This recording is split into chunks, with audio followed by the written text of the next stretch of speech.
ராசி தமிழ் நேயர்களுக்கு சின்னசேலம் டாக்டர் சுதா கண்ணனின் வணக்கம். விசுவாவசு வருஷம் 2025 ஐப்பசி மாத பலன்கள் இப்ப நம்ம பார்க்கலாம். அக்டோபர் மாதம் 17ஆம் தேதியிலிருந்து நவம்பர் மாதம் 17ஆம் தேதி வரை இந்த மாத பலன் அப்படின்றது நடக்கும்.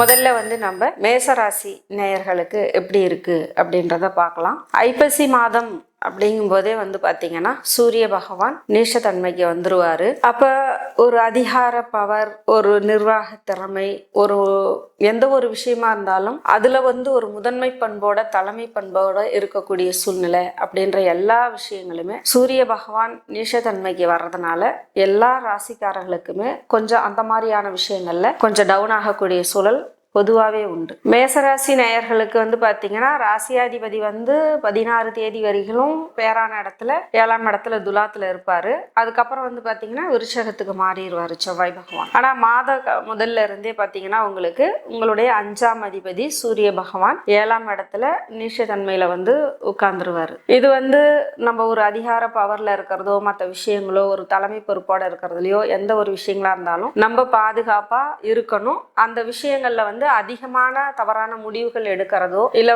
வேற விஷயங்கள்ல நம்ம நான் தான் செய்வேன்ற மாதிரி முன்னிலைப்படுத்தி போறதோ இந்த மாதிரியான விஷயங்களை அவாய்ட் பண்ணணும். இது அதிகபட்சமா பாத்தீங்கன்னா அரசு உத்தியோகத்துல இருக்கிறவங்க, ஒரு தலைமை பொறுப்புல இருக்கிறவங்க, ஒரு மத குருமார்களா இருக்கிறவங்க, இந்த மாதிரி இருக்கவங்க இந்த விஷயத்துல கொஞ்சம் நிதானமா தன்மையா நடந்துக்கணும் அப்படின்ற அமைப்பு இந்த மாசத்துல இருக்கும். குரு பகவான் 4வது இடத்துல உச்சமாயி உட்கார்றாங்க. அப்ப பொருளாதாரம் சார்ந்த விஷயம் உங்களுக்கு நல்லா இருக்கும். 4வது இடம் அப்படிங்கும் போதே வீடு, வண்டி, வாகனம், மண்மனை, பூமி யோகம் அப்படின்றது அதை சார்ந்த விஷயங்கள் உங்களுக்கு நல்லா இருக்கும். பொருளாதார விஷயம் நல்லபடியா எடுத்து கொடுக்கும். ஆனா புத்திர ஸ்தானத்துக்கான அதிபதி சூரிய பகவான் நீச்சத்தன்மையில வர்றதுனால கொஞ்சம் குழந்தைகளுக்கு ஏதாவது உடம்பு தொந்தரவுகள், பிரச்சனைகள், அவங்களுக்கு ஏதாவது பாத்தீங்கன்னா தேவையில்லாம விஷயங்கள்ல கொஞ்சம் மனசு செலுத்துறது, இந்த மாதிரியான சூழ்நிலைகள்லாம் வந்துடும். புத்திரபாகியம் கிடைக்கிறது கூட கொஞ்சம் தாமதமாகக்கூடிய சூழ்நிலைன்றது அந்த மாசத்துல வரலாம். ஆனாலும் ஒரு நல்ல விஷயம் அந்த மாசத்துல என்ன இருக்குன்னா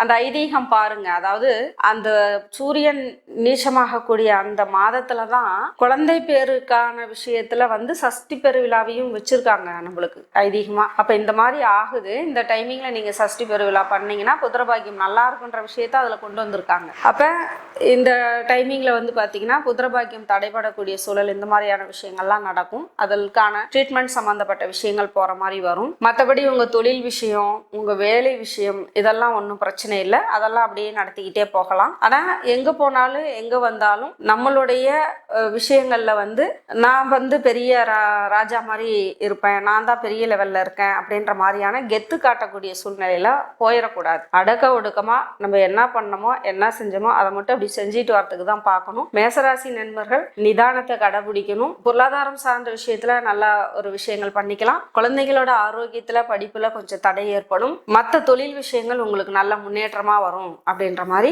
நல்லா இருக்கு. இதை பயன்படுத்திக்கோங்க.